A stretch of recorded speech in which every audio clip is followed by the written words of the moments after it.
4.4 हो रही है। ठीक है, तो जो पुरानी बुक से है वो तो एक्सरसाइज 4.4 है, न्यू बुक से है ये 4.3, क्योंकि जो 4.3 एक्सरसाइज थी वो काट रखी है, तो इसलिए 4.4 एक्सरसाइज अब वो क्या कर दिए 4.3।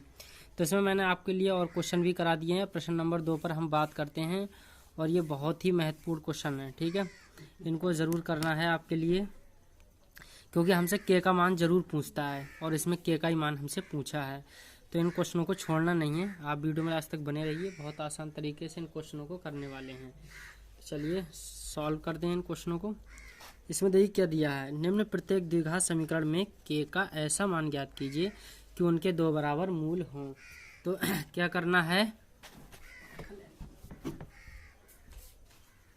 देखिए स्टूडेंट्स, सबसे पहले हमें जानना है कि दो बराबर मूल कब होते हैं। ठीक है, तो दो बराबर मूल जब होते हैं, मैंने आपके लिए कुछ कंडीशन लिखवाई थी, आप उन कंडीशनों को याद करिए। तो देखिए यहाँ देते हैं हम, देखो विभक्त कर फार्मूला लगाते हैं। ठीक है, क्या लगाते हैं, विभक्त कर।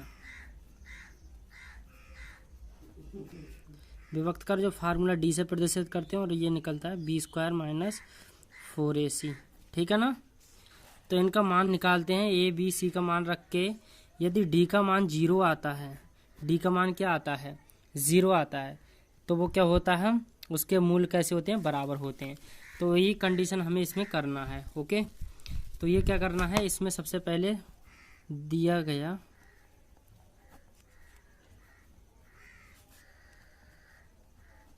द्विघात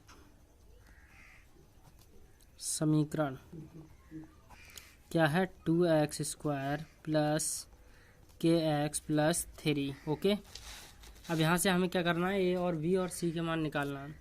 तो ए का मान कितना आ जाएगा, यहाँ 2 आ जाएंगे, कॉमा बी का मान क्या आ जाएगा, एक्स के गुणांक में के है तो क्या आ गया, कॉमा सी का मान क्या आ गया 3 आ गया।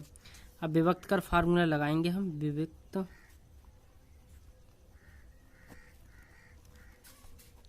डी बराबर b² - 4ac अपॉन बराबर 0। ठीक है, बराबर क्या आएगा 0। तो हमें ये फार्मूला रखना है, तो ये क्या आ जाएगा b² - 4ac, जहाँ वैल्यू रख रहे हैं वहीं वहीं हम वैल्यू रख देते हैं। तो b का मान कितना है, k है, तो ये क्या है k², यहाँ 4, a का मान कितना दिया है 2, तो 2 रख देते हैं, c का मान कितना दिया है 3, तो 3 = 0। k का वर्ग करेंगे तो क्या आएगा, k² - 4 दूनी 8, c का मान कितना है 3, तो 3 रखेंगे यहाँ। ओके, तो 4 दूनी 8 3, ये कितना हो गया 24 = 0। अब 24 के लिए उधर भेज देते हैं, आसान हो गया 24। अब के पे का जो स्क्वायर है वो इधर रूट पे चढ़ा देंगे। ठीक है, प्लस माइनस स्क्वायर हटाएंगे और इस पे अंडर रूट चढ़ा देंगे। ठीक है, अब देखते हैं इसे सरल कर लेते हैं 24 के लिए। तो 24 के लिए अगर आपको दिक्कत होती है ऐसे समझने में, तो इनके फैक्टर कर लिया करें। जिनका जोड़ा बन जाएगा वो रूट से बाहर, और जिनका नहीं बनेगा वो अंदर। तो 2 1 कम 2, 2 दूनी 4, 2 छंग 12, 2 3 6, 3 1 कम 3। तो देखो 2 का एक जोड़ा बना, और तो कोई जोड़ा बन नहीं रहा है। तो ऐसे किस तरीके से इसे बाहर निकालेंगे, प्लस माइनस, और ये आ गया 2 बाहर, और अंदर आ गए देखो 2 और 3, इनकी गुणा कर ले, 2 3 6, तो ये आ गया। अब देखो के का मान क्या आ गया 2√6 प्लस माइनस में। ओके, तो चलिए कैसा लगा क्वेश्चन दिया, आशा करता हूँ आपको समझ में आता होगा। तो चलिए अब दूसरा क्वेश्चन सॉल्व करते हैं। इन क्वेश्चनों को आप ज़रूर करना नहीं भूलें। ठीक है, ज़रूर करना है आपके लिए क्वेश्चन। तो ये दूसरा क्वेश्चन सॉल्व करते हैं, ये बहुत ही इम्पोर्टेंट क्वेश्चन है। ये है दूसरा क्वेश्चन, kx (2 + 6)। ठीक है ना, अब देखो वही काम करेंगे हम। ये दिया गया जो है समीकरण वो क्या है, kx (2 और 6)। पहले इसे सरल कर देते हैं, kx की गुणा x से करते हैं तो क्या आएगा, ये आ गया kx² माइनस ये आ गया 2kx + 6 आ गया। यहाँ से देखो अब ये 2 घात समीकरण बन गया, 2 घात समीकरण बन गया। तो यहाँ से ए बी और सी के मान निकाल लेते हैं। तो ए बराबर क्या आ गया, के आ गया, कॉमा बी बराबर कितना आ गया -2 के आ गया, कॉमा सी बराबर कितना आ गया 6 आ गया। ठीक है, दो मूल बराबर होने के लिए हमें क्या रखना है, डी बराबर 0। विभक्त कर का फार्मूला बराबर क्या रखेंगे हम 0, तो लगा देते हैं, लिख दो चाहे विभक्त कर,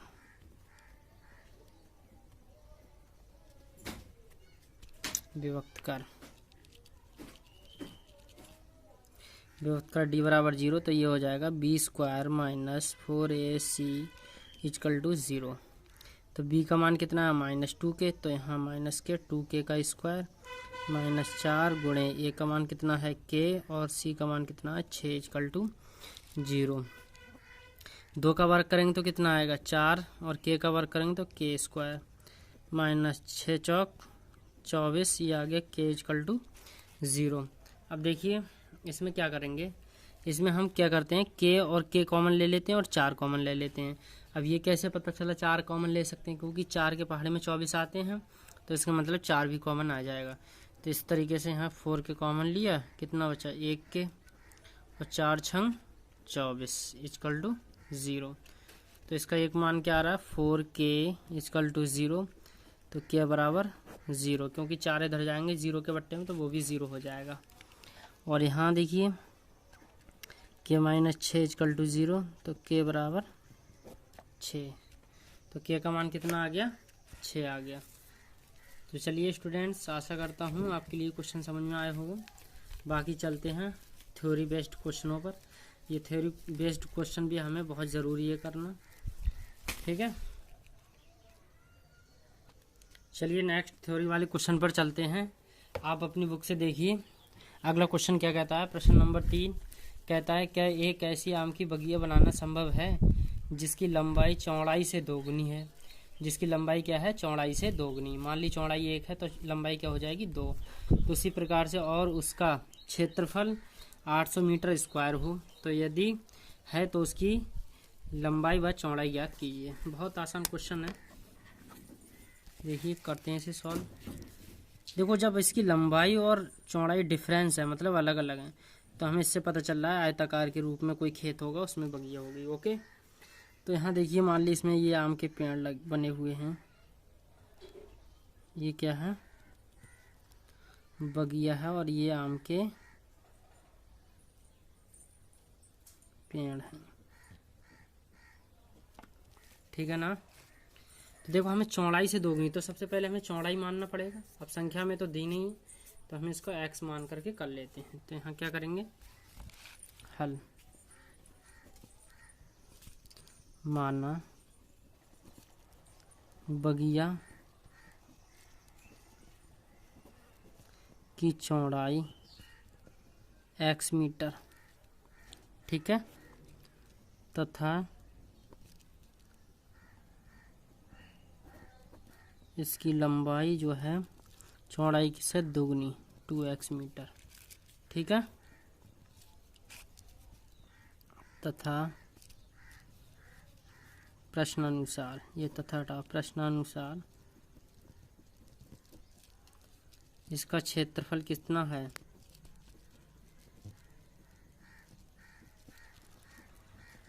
800 मीटर स्क्वायर। ठीक है, अब देखिए आयताकार का क्षेत्रफल तो आप जानते हैं, नहीं जानते हैं तो मैं बताता हूँ। आयताकार का क्षेत्रफल होता है लंबाई गुणे चौड़ाई। कोई किसी भी चीज़, जैसे खेत है तो खेत का आयताकार का क्षेत्रफल क्या होता है, आयताकार रूप के खेत का क्षेत्रफल लंबाई गुणे चौड़ाई। तो एक आयताकार रूप की बगिया है जिसकी लेंथ हो गई 2x मीटर, ये लंबाई हो गई, और ये चौड़ाई हो गई, यहाँ चौड़ाई ये हो गई x मीटर। ठीक है, तो इसका क्षेत्रफल हो जाएगा लंबाई गुणे चौड़ाई बराबर ये कितना आ गया 800 मीटर। अब इनकी वैल्यू रख देते हैं। लंबाई की हमने क्या माना था 2x, तो यहाँ क्या आ गया, यहाँ आ गया 2x गुणे चौड़ाई कितनी है x बराबर 800 मीटर। ठीक है, अब देखो 2x की गुणा x से करेंगे तो कितना आ जाएगा 2x क्यूब,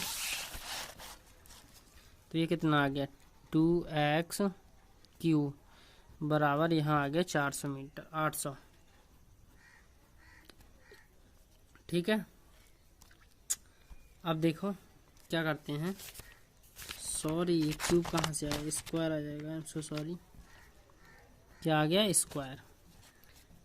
ठीक है। अब ये एक्स स्क्वायर को ऐसे ही रहने देंगे, दो किस में जाएंगे, बट्टे में, ये आगे बट्टे में, इन्हें काट देते हैं, दो एक कम दो, दो चौक आठ, बाकी दो जीरो ऐसे लिख लेते हैं। तो क्या है, एक्स स्क्वायर बराबर 400, स्क्वायर हटाएंगे, रूट चढ़ाएंगे, प्लस माइनस अंडर रूट 400।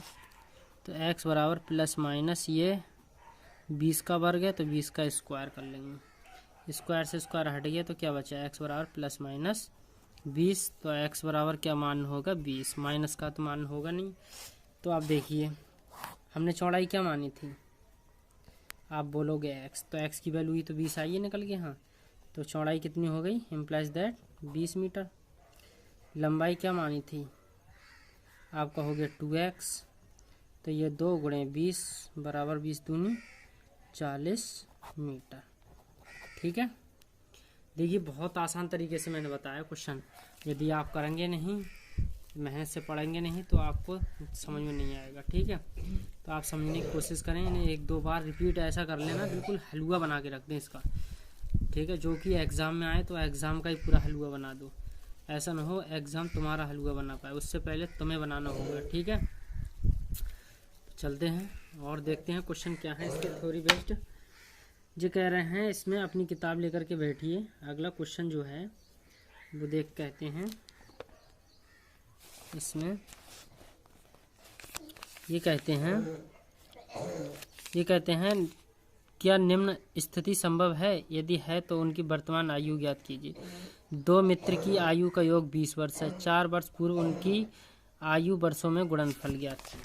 ठीक है, कह रहा है क्या निम्न स्थिति संभव है, यदि है तो उनकी वर्तमान आयु ज्ञात कीजिए। दो मित्रों की आयु का योग कितना है, 20 वर्ष है, तो 4 वर्ष पूर्व उनकी आयु वर्षों में का गुणनफल 48 था।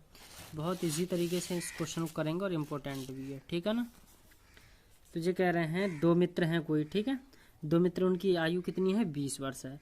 अब ये कह रहे हैं 4 वर्ष पूर्व उनकी आयु, मतलब 4 वर्ष पहले उनकी आयु की गुणा करी थी आपस में, तो कितनी है, 48 है। ठीक है, तो कह रहे हैं क्या ये स्थिति संभव है, तो देखते हैं स्थिति संभव है नहीं।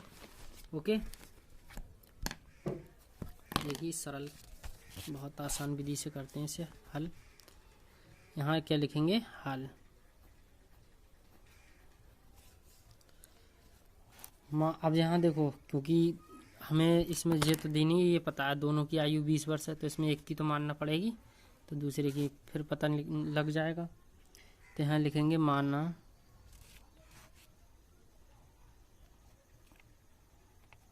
एक मित्र की आयु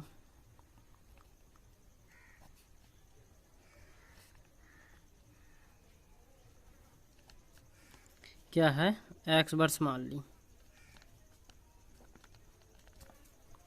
तथा जब दो मित्रों की आयु 20 वर्ष है तो दूसरे की क्या हो जाएगी, दूसरे मित्र की आयु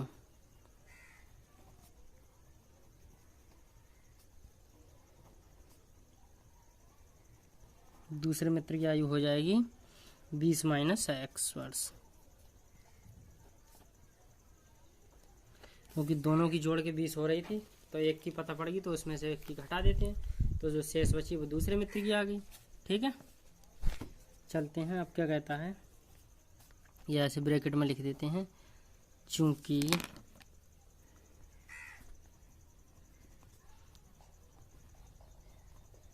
दो मित्रों की आयु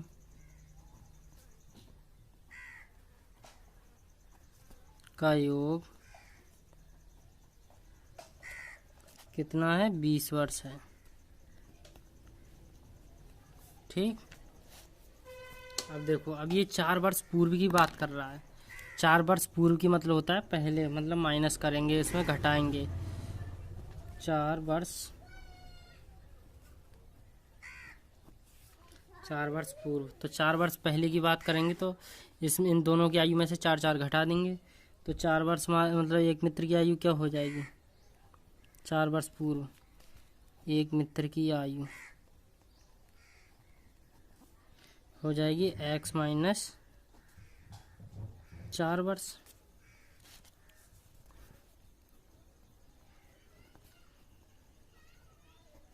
दूसरे मित्र की आयु क्या हो जाएगी, दूसरे मित्र की आयु मानी थी 20 माइनस x माइनस 4 वर्ष, यही तो मानी थी। तो इसको सरल करके क्या आएगा, 20 में से 4 के कितने बचे, 16 माइनस x वर्ष। ठीक है, चलिए आगे से सॉल्व करते हैं। कह रहा है इन दोनों की आयु का गुणनफल कितना है, 48 है। तो क्या लिखेंगे, चूंकि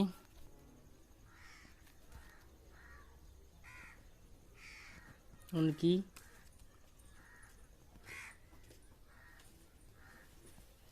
आयु वर्षों में का गुणनफल कितना है, 48। ठीक है, तो उनकी आयु क्या है, एक की क्या निकल के आई, x माइनस 4 और दूसरी क्या आई, 16 माइनस x। टोटल जो आयु है वो कितनी है, 48। ठीक है, इनकी गुणा कर लेते हैं।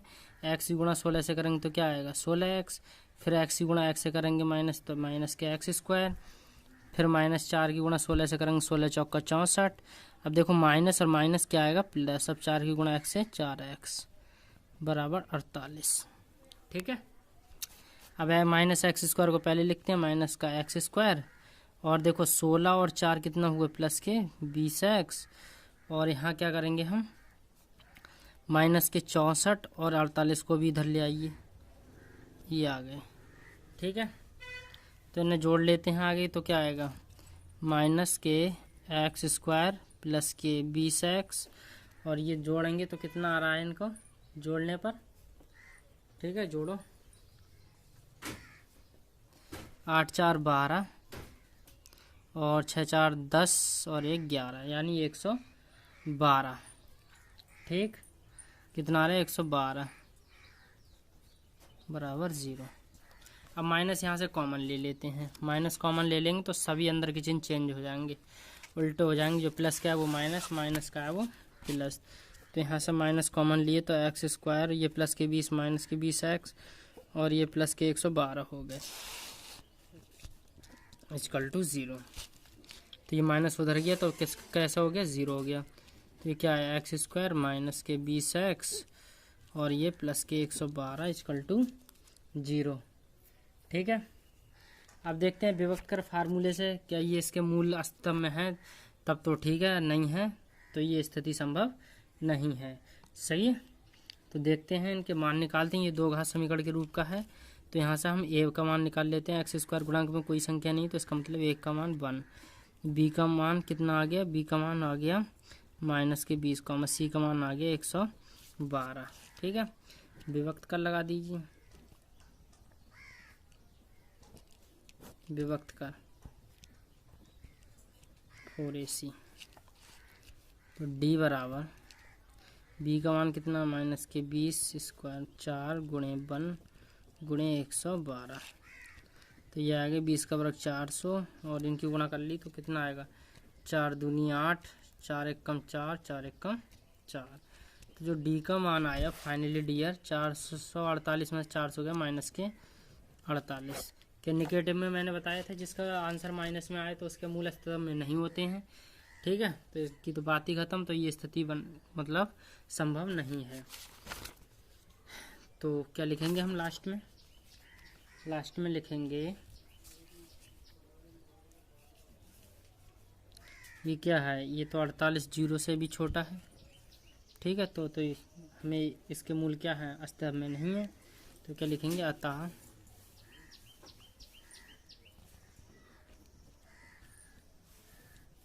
द्विघात समीकरण x square minus 20x plus 112 बराबर 0 के कोई वास्तविक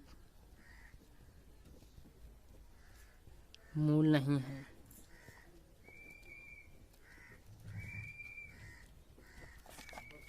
ठीक है, तो चलते हैं, मिलते हैं नेक्स्ट वीडियो में। एक क्वेश्चन रह गया वो भी करा देंगे डियर, थोड़ा प्रॉब्लम के साथ यहीं वीडियो को ऑफ करते हैं। तो मिलते हैं नेक्स्ट वीडियो में, आप सभी का बहुत बहुत धन्यवाद।